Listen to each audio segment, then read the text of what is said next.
Mesdames, Messieurs, bonjour. Fidèles à notre tradition, nous nous retrouvons aujourd'hui encore pour notre émission favorite que les départements de l'école du sabbat et des communications de l'Église adventiste de Gatineau organisent autour du questionnaire de l'école du sabbat. Aujourd'hui, nous sommes trois pour vous servir. Votre serviteur, Willer.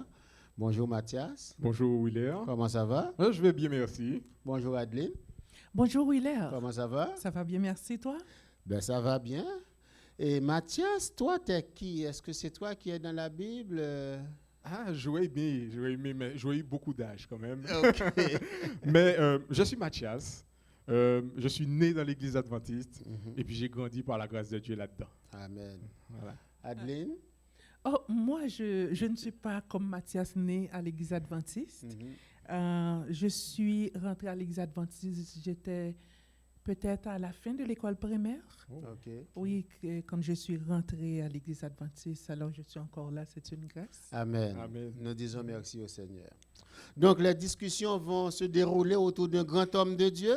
Il y en a beaucoup dans la Bible. Bien sûr. Aujourd'hui, il s'agit de Josué. Et c'est de lui que nous allons parler. Avant que de le faire, nous allons nous incliner et Mathias va nous conduire en prière.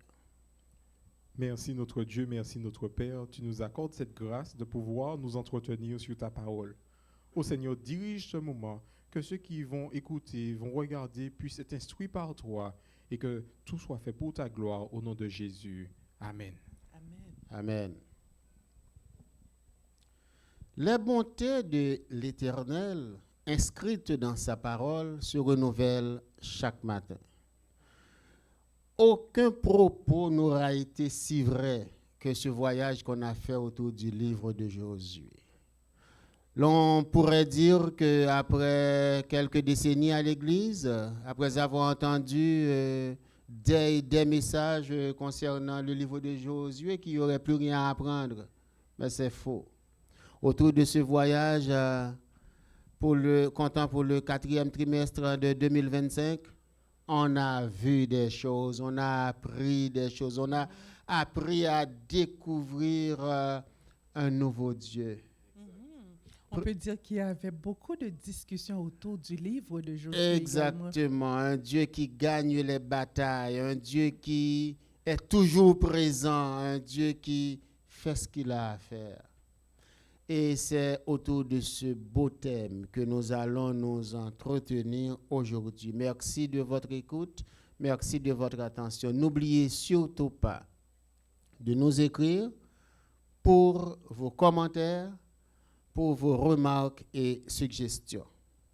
Nous rentrons d'emblée dans l'affaire. Le livre de Josué commence quand Moïse est mort. Josué, pour une mise en contexte, était le second de Moïse. Moïse que l'Éternel a fait sortir d'Égypte pour aller passer 40 ans à Madian pour revenir en Égypte. D'aucuns diraient que pour vraiment être capable de combattre l'Égypte, l'Éternel a été obligé de faire sortir l'Égypte du cœur de Moïse. C'est un point de vue, il vaut ce qu'il vaut. Mais Josué, lui, il a été un second qui était à l'école. Il apprenait avec ce grand maître. Et c'est naturellement que le Seigneur a dit à la mort de Moïse, son serviteur, Josué, prends courage, car c'est toi qui vas traverser le Jourdain avec mon peuple. En quoi, Mathias, Josué est-il présenté comme un nouveau Moïse, mais avec une mission différente de celle de Moïse? C'est particulier de voir Josué et Moïse comme une copie, mais une mission différente, parce que Josué a été nommé comme le nouveau Moïse, parce que c'est lui qui a repris complètement tout ce que Moïse avait annoncé pour le mettre en accomplissement. Parce que Jésus a parlé à travers Moïse et a confié à Josué la mission de mettre en application ce que Moïse avait prédit pour le peuple d'Israël, pour la conquête de Canaan. Et c'est là qu'on voit justement que la mission est différente, parce que Moïse a parti de l'Égypte jusqu'au Jourdain, Et puis Josué devait traverser le Jourdain et puis faire tout le reste. Donc la mission est différente puisque c'était la conquête vraiment de la ville promise, de la nation tout entière. Mais en fin de compte, ils avaient toujours la même chose de conduire le peuple selon la volonté de Dieu. Donc, Josué a évolué dans le prolongement de Moïse. Exact. Écoutez, on parle de Moïse, on parle de Josué. On peut même extrapoler un peu lorsque le peuple a dit « Donnez-nous un roi, les autres nations des rois ». Donc, il y a toujours un dirigeant visible. Mais dans la Bible aussi, nous remarquons qu'il y a quelqu'un qui n'est pas en avant de la scène. Puis, c'est lui le véritable chef. Comment tu peux expliquer ça pour nous? Bien que ce soit Moïse, Josué qui soit visible, pourtant le vrai chef, celui qui a la baguette, celui qui mène le combat, il n'est pas là. Il n'est pas là. Comment tu peux nous expliquer Celui cela? qui est dans l'ombre. Celui qui est dans l'ombre. Et c'est particulier de voir cette approche-là que Jésus donne, que Dieu, puisque dans l'Ancien Testament, c'est Dieu qui est nommé, Dieu donne à ses enfants une action, mais juste pour être ses mains et sa voix, et non pour être sa personne en lui-même.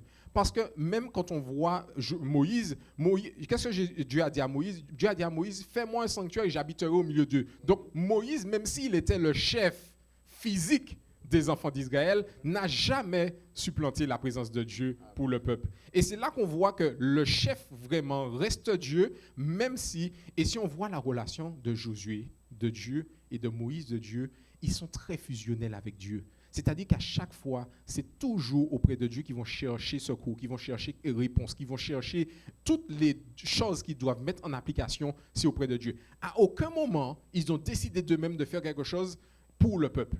Ils ont toujours souhaité de trouver en Dieu la source justement de l'action, la source de la parole et tout cela. Qu'en est-il de l'Église d'aujourd'hui? On doit être pareil. Parce que l'Église avance selon la volonté de Dieu, puisque c'est Dieu qui a mis en place l'Église par les premiers apôtres. D'accord? C'est Dieu qui a dit, voilà, vous allez faire des églises, vous allez mettre en place justement ces personnes-là qui seront justement ces personnes-là que je vais revenir chercher. Mais il a dit que tout de même, c'est vers moi qu'ils vont revenir. Merci beaucoup, Mathias. On va aller sur un autre point. On va parler de parfait prophétique. C'est une expression qu'on utilise pour dire que quand Dieu promet, c'est comme si tu l'as. Donc, ce n'est pas comme moi, Adeline, je te fais une promesse, puis je ne sais pas si je vais pouvoir tenir cette promesse. Les gens d'aujourd'hui vous disent, écoutez, on va se voir, on va faire ci, on va faire ça, puis il n'y a rien du tout qui arrive. Même nous, des fois, on espère et nos espérances sont vaines. Mais dans la Bible, Dieu a dit, il y a un épisode que je vais rappeler pour un peu de contexte. Tous les peuples étaient réunis contre Israël, mais ils étaient nombreux. Dieu qu'il était nombreux. Le peuple avait une frayeur manifeste, une frayeur qu'on peut comprendre parce qu'on est des guerriers, mais on est humain. Et l'Éternel a dit, vous les voyez là? Je vous les ai déjà livrés. Et puis, cette parole-là, Josué a repris courage à cause d'elle et les peuples ont été terrassés. Mais Adeline, Jésus me dit que je suis sauvé. Qu'est-ce que ça veut dire pour moi aujourd'hui? Mais cela veut dire tu es déjà sauvé. Amen. Pourquoi je l'ai dit? C'est parce que quand j'ai trouvé cette expression ou encore ce figure de style, et cette figure de style, j'ai dit, laisse-moi chercher des mots qui sont beaucoup plus convaincants pour pouvoir me l'expliquer moi-même. Alors, j'ai trouvé que cette figure de style, on l'utilise vraiment dans la Bible. Parfois, on peut se trouver, par exemple, dans cette histoire que tu viens de nous raconter, ça peut expliquer, commence avec le passé, pour décrire un événement futur avec une telle certitude qu'il est traité comme c'est déjà fait, c'est déjà accompli. Et comme à l'avenir, c'est quelque chose Il n'y a pas à se donner des problèmes, à se casser L'affaire la est dans tête. le sac. C'est déjà dans le sac. Tu comprends? Amen, Alors, amen. c'est pour dire que les promesses que Dieu nous fait aujourd'hui, Elles sont on certaines. peut les considérer comme des promesses certaines et véritables. Amen, amen. La conquête de Canaan n'a pas été une surprise pour personne parce que Dieu l'avait dit, Dieu avait promis que vous allez prendre Canaan, c'est un fait. Mais quel message cela envoie-t-il à ceux qui doutent aujourd'hui de la concrétisation des promesses divines? J'ai trouvé une particularité dans la promesse de la conquête de Canaan. La promesse a été faite à Abraham tandis qu'il était à Canaan. Ça, c'est formidable parce que je me suis dit, mais tu es déjà là. Pourquoi Dieu te dit que tu vas quitter et puis tu vas revenir? Et c'est là que j'ai vu la main puissante de Dieu dans la vie de son peuple, disant, voilà, tout ce qu'il a prédit à Abraham des années avant se sont accomplis comme il l'avait dit. Oui. Aujourd'hui, pourquoi je vais douter de ce Dieu-là? Et c'est là que je prends conscience que la Canaan que Dieu nous a promis à nous, pas la Canaan qui a déjà été conquis, qui a déjà habité, puis aujourd'hui qui se développe aujourd'hui avec d'autres noms. La Canaan que Dieu nous a promis, moi je me dis que s'il a promis Canaan au peuple d'Israël, ils sont rentrés, ben moi aussi je veux rentrer dans la Canaan qu'il m'a promis. Amen. Oui. Ils sont entrés, ils sont demeurés en paix, oui. personne ne les faisait la guerre jusqu'à la mort de Josué. Et tu sais ce qui était beaucoup plus joli dans l'histoire, c'est que Abraham est entré en Canaan, effectivement. À un moment donné, il y avait de la famine. Abraham a bougé. Il est allé en Égypte. On pouvait se dire, oh ben, Dieu avait fait une promesse, que cette promesse va être vraiment certaine. Eh bien, Abraham est revenu. Et il est revenu pour de bon. Cela me dit que parfois, dans des situations de la vie, Dieu te promet quelque chose. La chose est juste devant toi. Et puis, pour une raison qu'on ne peut pas expliquer, on est obligé de bifurquer. Et puis là, on peut avoir cette doute humaine qui nous vient. Mais il faut se rappeler que si Abraham a laissé Canaan, qui était promise, il est revenu, et Canaan est aux Israélites à l'époque, eh bien, peu importe les courbes que notre vie peut avoir, que les promesses de Dieu parfois ne nous paraissent claires, ne vous en faites pas, c'est déjà dans la poche. Donc en Abraham, on va voir le parcours de tous ses descendants, n'est-ce pas? Exact. Qui ont suivi ce parcours sinueux que tu viens de nous décrire, Adeline. Josué 1er, verset 7. Fortifie-toi et prends courage. Car c'est toi qui mettras ce peuple en possession du pays que j'ai juré à leur père de leur donner, en agissant fidèlement selon toute la loi que Moïse, mon serviteur, t'a prescrite. Ne t'en détourne ni à droite, ni à gauche, afin de réussir dans tout ce que tu entreprendras. Et ça, c'est l'ordre que l'Éternel a donné à Josué pour qu'il réussisse. Donc, la réussite est directement liée à l'obéissance à la loi. Est-ce que c'est une forme de mérite ou plutôt une réponse de foi à la grâce de Dieu? Écoute là, si on mérite ce que Dieu nous donne, c'est qu'on ne peut plus parler de grâce. On ne peut pas dire que Dieu a promis. On ne peut pas parler de promesse. On ne mérite rien. Dieu nous fait grâce. Si nous regardons seulement nos vies, notre relation avec Dieu, quotidiennement, comment parfois nous tombons, nous levons, etc., on finit par se dire, mais je suis sauvé vraiment par grâce. Parce que de par moi-même, je ne mérite rien. C'est la même chose. Les Israélites ne pouvaient pas mériter toutes ces conquêtes. Non. Exactement. Pas avec leur force, même leur projet. Sauf que, Mathias, Dieu ne va pas tout faire. Il compte sur une participation humaine pour l'accomplissement de ses desseins. Comment tu peux éclairer pour nous la part de l'homme dans l'accomplissement des plans de Dieu? Dieu met en place des projets formidables pour nous, mais il attend de nous que nous puissions accepter ses plans. Dieu n'est pas un Dieu qui va forcer la main de l'homme dans ce qu'il décide de faire pour eux, parce qu'il nous offre des choses. C'est comme si je t'offre une voiture aujourd'hui, si tu ne l'acceptes pas, tu ne fais pas les papiers pour que ça soit à ton nom, et puis que tu ne décides pas de la conduire, mais la voiture reste dans ma main. Oui. Dieu fait la même chose. Il a offert au peuple la possibilité de rentrer en Canaan. Oui. Ça les a pris 40 ans. Parce que À cause. à cause de justement qu'ils n'ont pas accepté de dire Seigneur, voilà, on te fait confiance, on accepte ta promesse, on veut avancer avec toi. Oui. Il n'y a que 2 qui ont dit qu'ils le veulent. Et c'est là qu'on voit que la main de Dieu est tendue pour nous. Est-ce qu'on accepte qu'elle nous touche, qu'elle nous bénit, qu'elle nous conseille, Donc, qu'elle nous dirige? Dieu nous tend la main, mais c'est à nous de desserrer le poing. Exact. Exact, parce que sa main, elle est comme ça, elle est ouverte. OK, Si tu ne tiens pas ma main, à aucun moment, on va marcher ensemble. c'est ça. Eh bien, c'est ça. Et là, je vois ça comme l'image d'un père avec son enfant. Le père est là, il tend la main à son enfant pour qu'ils marchent ensemble. Si l'enfant décide de ne pas tenir, il va glisser, puisque c'est ses premiers pas qu'il fait. Ou bien il va rester en Ou bien il arrière. va rester en arrière parce que papa marche trop vite. Et c'est là que je vois que la main, dans l'action que Dieu nous demande, il veut vraiment qu'on accepte de vivre comme lui, il nous propose. Fortifie-toi et prends courage. De quel type de courage s'agit-il? Parce que c'est un guerrier. Est-ce que c'est un courage physique, ce qui serait le plus important pour la circonstance, pour la guerre, parce qu'on va se battre? Ah, mais en filigrane comme ça, il paraît que ce ne soit pas un courage physique seulement. Est-ce que tu peux nous aider avec ça? Oui, c'est un courage spirituel. Amen. Parce qu'il faut compter sur Dieu pour tout. Et c'est ce que Dieu attendait avec ce peuple-là. Qu'il se repose sur lui, qu'il se laisse aller entre ses mains. Parce que vous vous rappelez quand les Israélites ont laissé l'Égypte, est-ce qu'ils avaient des armes? Non. Ils n'avaient pas avec quoi tu vas te battre? Un peuple d'esclaves qui se lève, qui dit à l'Empire, moi je m'en vais aujourd'hui. Est-ce que tu comprends?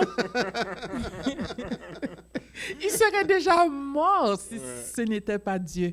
Alors, Josué avait besoin de ce courage spirituel pour être ce leader que Dieu attend pour conduire le peuple dans le Canaan. Donc, dans nos combats, la préparation spirituelle est importante. Number one. Exactement. Ça vient en premier. Et puis après, alors il y a une pensée qui dit que l'homme qui se met à genoux devant Dieu peut se tenir debout devant n'importe qui. Exact. Parce que la bataille a déjà été gagnée à genoux. Et Israël, Canaan, Josué, Moïse, mais ça fait longtemps. Aujourd'hui, nous sommes Wheeler, Mathias, Adeline, les amis qui nous regardent, Ismaël qui est là-bas, que nous saluons, Au Canada. qui est là-bas, là, qui nous regarde, que nous saluons. Et tout ceci pour dire, est-ce que Mathias, tu peux esquisser un parallèle entre ces péripéties du peuple d'Israël face à Canaan, face au Canaan terrestre, et l'Église du Seigneur qui est aussi dans une lutte, qui est aussi en chemin vers La Canaan céleste. céleste. Exact. Voilà. Je vois 2 choses très simples. L'action du peuple d'Israël, la lutte n'était pas physique. On vient de le dire, la lutte n'était pas physique. Notre lutte aussi n'est pas physique. Et c'est là qu'on se rend compte que la lutte spirituelle que le peuple d'Israël avait, c'était quoi? C'était contre les peuples qui étaient très idolâtres. La façon des sacrifices humains qu'ils faisaient, Sacrifice des enfants. les sacrifices des enfants, leur vie qu'ils menaient qui était éloignée de Dieu. Mais c'est la même chose que nous avons à lutter aussi. OK. C'est la même chose aujourd'hui. Si c'est pas pire. Si c'est pas pire, parce que les choses ont Augmenté un petit peu. Oui, un petit peu. Et c'est ça qu'on voit aujourd'hui, la bataille, et Dieu nous donne les armes dans Éphésiens 6, Oui. où il nous parle justement des armes que nous avons à mener, mais pas pour une lutte physique. Parce que chaque arme, ce sont des armes spirituelles. Chaque arme ramène à un aspect de la personne que Christ veut qu'on puisse accepter pour battre. Et il dit à lutter contre les dominations, contre les choses présentes, les choses, comme Nous n'avons pas à lutter contre contre la chair et le sang. Exactement. Et c'est là qu'on se rend compte que les mêmes batailles que le peuple d'Israël a menées, parce que le peuple d'Israël ne s'est pas battu. Jésus a dit, je vais chasser les peuples devant vous. Donc le peuple d'Israël ne s'est pas battu. Nous, aujourd'hui, nous n'avons pas aussi à mener la bataille. Moi, je n'ai pas d'armes chez moi.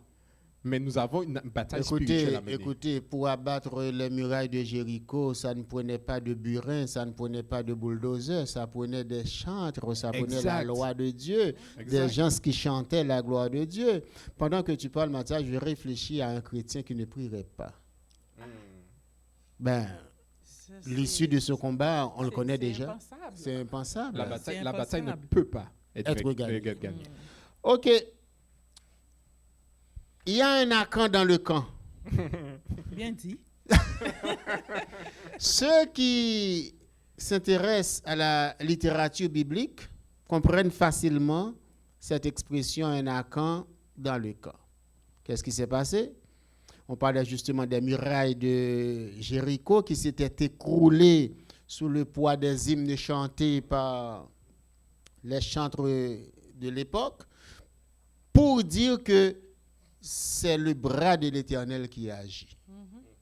Mais l'Éternel, lui, il est sérieux.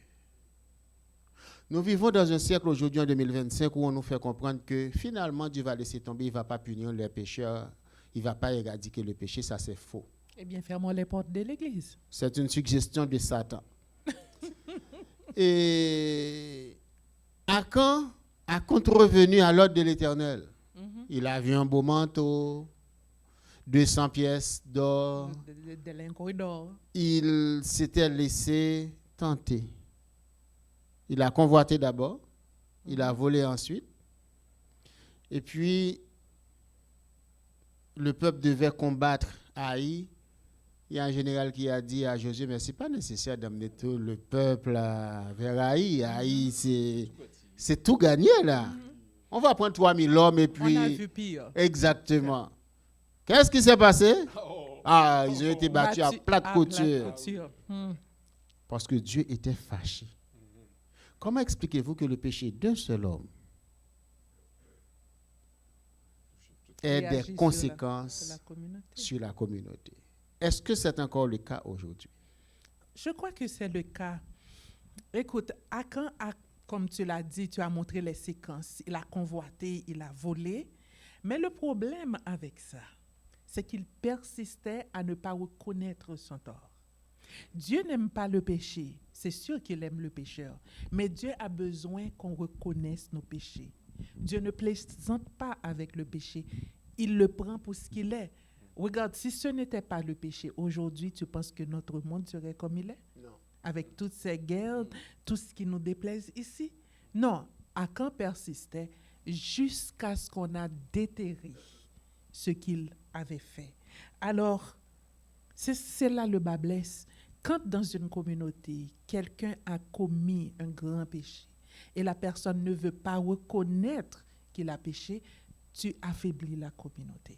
Exactement. Si par exemple à l'église, il y a peut-être un seulement de nos dirigeants qui vit dans un péché, ce sera difficile que cette église représente Dieu dans la communauté. Ce sera difficile que l'église prêche l'évangile. Parce qu'il y aurait un Akan dans le camp. Oui. Dieu n'accepte pas d'Akan dans le camp. OK. Et il a dit ce qu'il fallait faire avec Akan et toute sa famille. Exactement. Pas besoin de revenir là-dessus. Pour ceux qui ne le savent pas, présentement, nous sommes à Elmer, à Gatineau, au Canada. Donc, nous sommes 3 expatriés. C'est-à-dire, cette terre-là, ce n'est pas notre terre, nous ne sommes pas nés là-dedans. Nous venons d'une autre culture, une façon de comprendre les choses. Mais arrivé au Canada, au Québec particulièrement, plus d'un dit qu'il faudrait une assimilation culturelle et idéologique. Et ça, c'est un débat qui fait école à l'Église aujourd'hui. Est-ce que nous devons maintenir notre identité chrétienne ou adopter les coutumes de la terre dans laquelle Dieu nous a menés? Mathias. Alors, je dirais non. Parce que Dieu nous demande d'avoir une identité chrétienne. Ça veut dire que cette identité-là, nous ne la puisons pas dans les choix humains. Nous la puisons dans les choix que Dieu nous a instruits par sa parole. Donc ça veut dire que si moi, dans mon identité, j'affaiblis certaines choses pour m'identifier au monde, je pêche. Adeline? Cela va de soi. Écoute, je vais dire comme l'apôtre Paul. Jugez tout, prenez ce qui est bon et laissez ce qui n'est pas bon. OK. Mais tu n'as pas peur de paraître différente? Mais on doit être différent. Ah Les ouais? chrétiens doivent aller à compte courant de tout ce qui n'est pas bon. Alors, si tu te dis chrétien et puis tu veux ressembler aux autres, je me demande quel genre de chrétien tu veux être. Mhm. Mais le mot à la mode aujourd'hui, c'est que on ne juge pas. Écoute, si on ne juge pas, il n'y aurait plus de police, il n'y aurait plus de loi. Quoi d'autre? Tout le monde ferait ce Et qu'on veut. ce serait l'anarchie. Non, on ne va pas pointer du doigt quelqu'un personnellement, mais s'il y a des idées qui ne correspondent pas à mes valeurs chrétiennes, je peux faire mon choix. Amen. Je peux faire mon choix. Une parole douce calme la fureur. Au chapitre 22 du livre de Josué, nous avons un incident diplomatique. Parce qu'avant de mourir, un peu de contexte comme toujours, Moïse a passé des instructions pour que les enfants de Gad, les enfants de Ruben et la demi-tribu de Manassé se trouvent du côté occidental du Jourdain. Puis qu'est-ce qu'ils ont fait rendu là? Ils ont élevé un autel. Pareil à l'autel qui a été élevé dans la partie orientale. Parce que, arrivé au Jourdain, là, les Lévites portaient l'arche. Arrivé au milieu du Jourdain, on a dit au peuple, passez.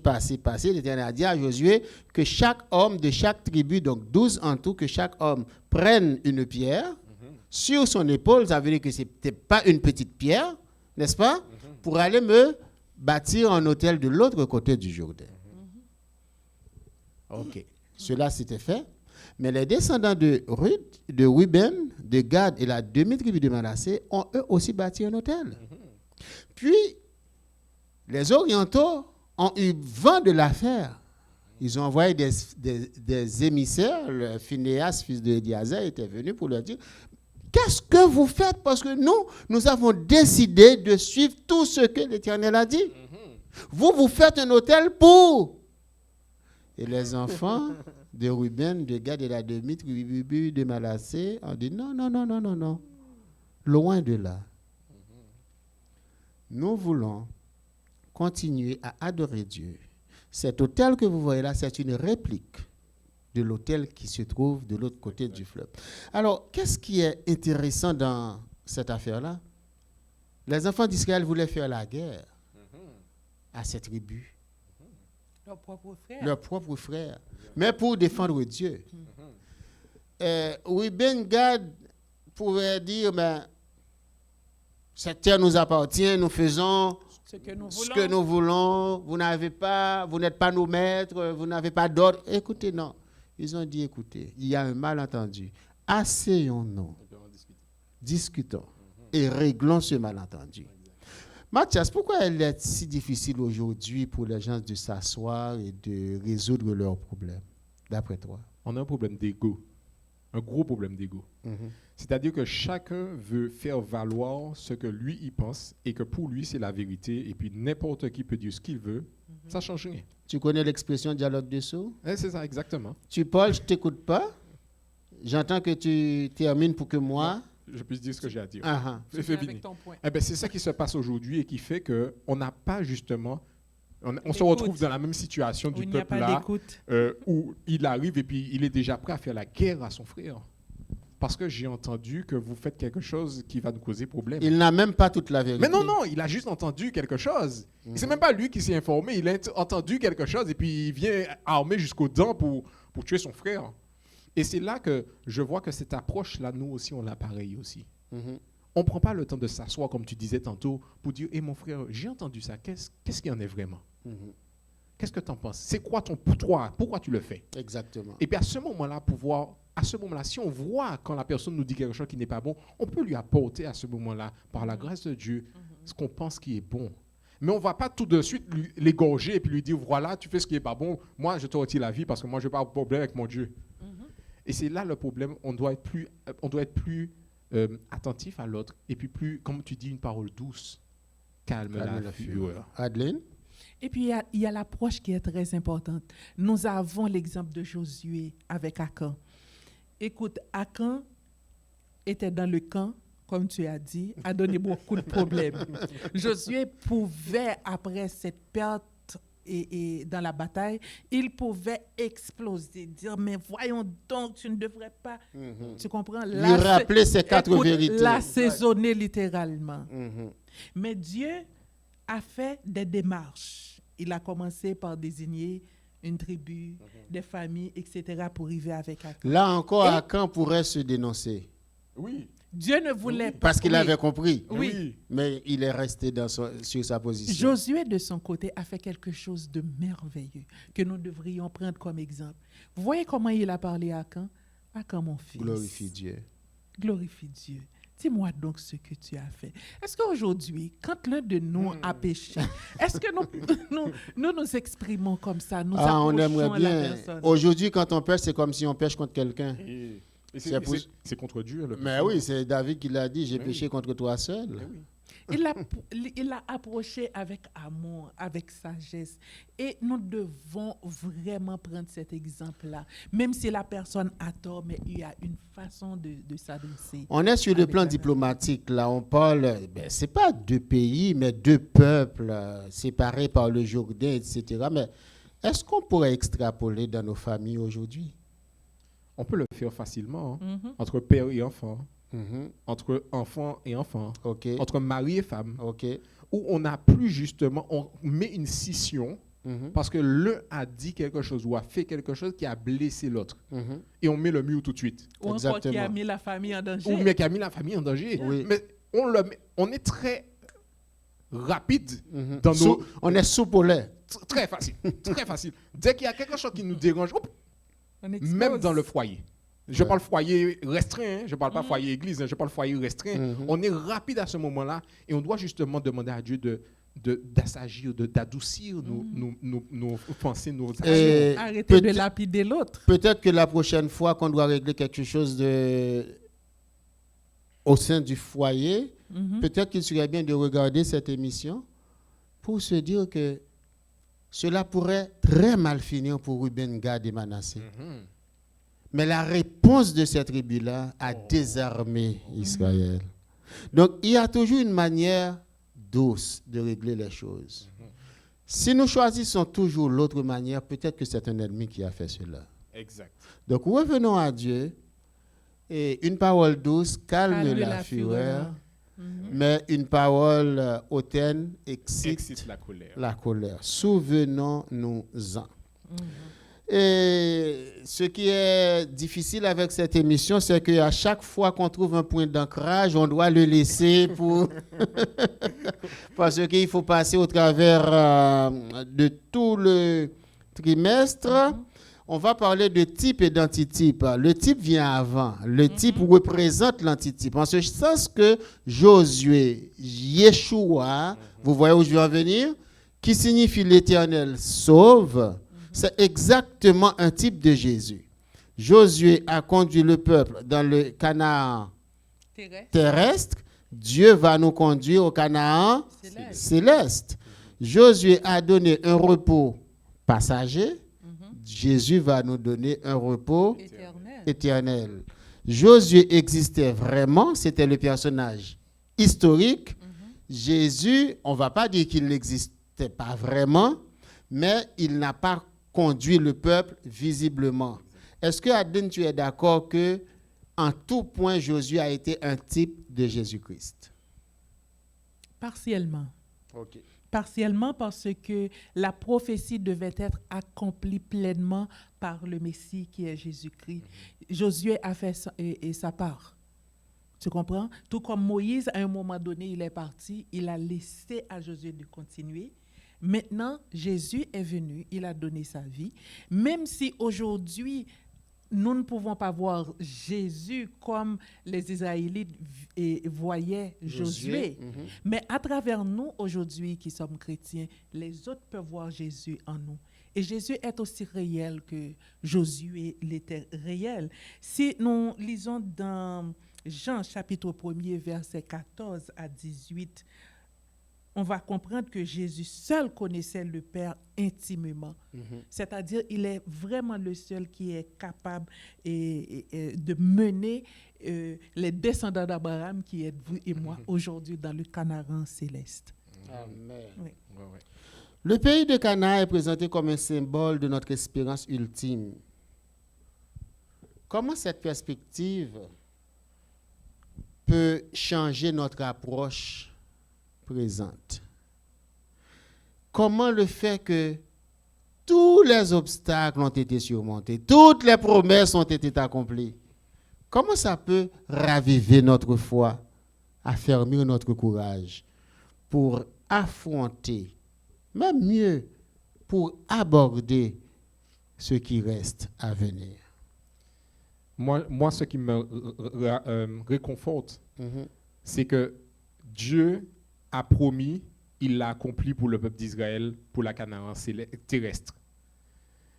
La promesse qu'il avait faite à Josué, comme on a parlé tout à l'heure de Josué, le type de Jésus qui est venu après, a mis en accomplissement tout ce qui avait été dit depuis Josué, même avant. Oui.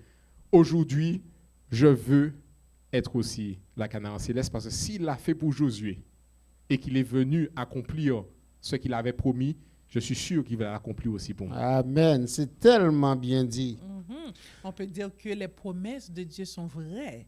Elles sont certaines. Et véritable. Parce que nous avons beaucoup d'exemples. Ce n'était pas arrivé seulement à Josué ou à Abraham. Et à beaucoup d'autres personnes, hommes ou femmes dans la Bible, nous avons vu que vraiment que les promesses sont certaines.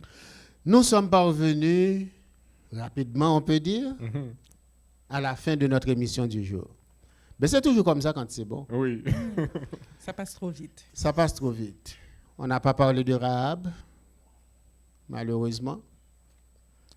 Et Rahab qui représente cette personne-là qui, quel que soit son état, peut se ranger du côté des vainqueurs, n'est-ce pas? Ouais.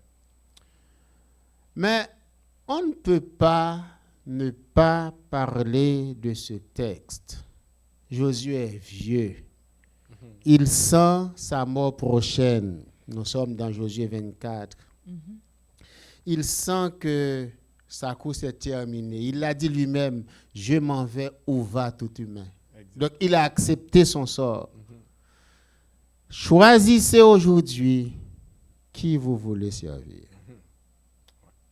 Ou notre Dieu, ou le Dieu que les autres peuples servent. Mais moi et ma maison, nous servirons l'Éternel. Pourquoi la foi ne peut pas être un héritage transmis de père en fils ou de mère en fille, mais la foi doit être un vécu. C'est-à-dire, les enfants qui naissent à l'église, ils ne sont pas nés comme... Exactement. Ils doivent témoigner, ils doivent apprendre à connaître ce Dieu, ils doivent faire leur part. Comment pouvez-vous demander au foyer d'aujourd'hui qui nous regarde qu'ils doivent choisir qui ils veulent adorer? Peut-être que nous devrions nous dire simplement comme Josué, moi et ma maison, nous servirons l'Éternel. Mais dans la maison encore, est-ce que c'est chose facile?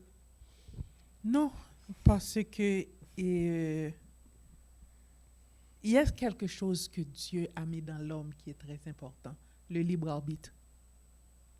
Le libre arbitre, Dieu veut que chaque être humain fasse ce choix de le suivre, de le servir, de marcher avec lui.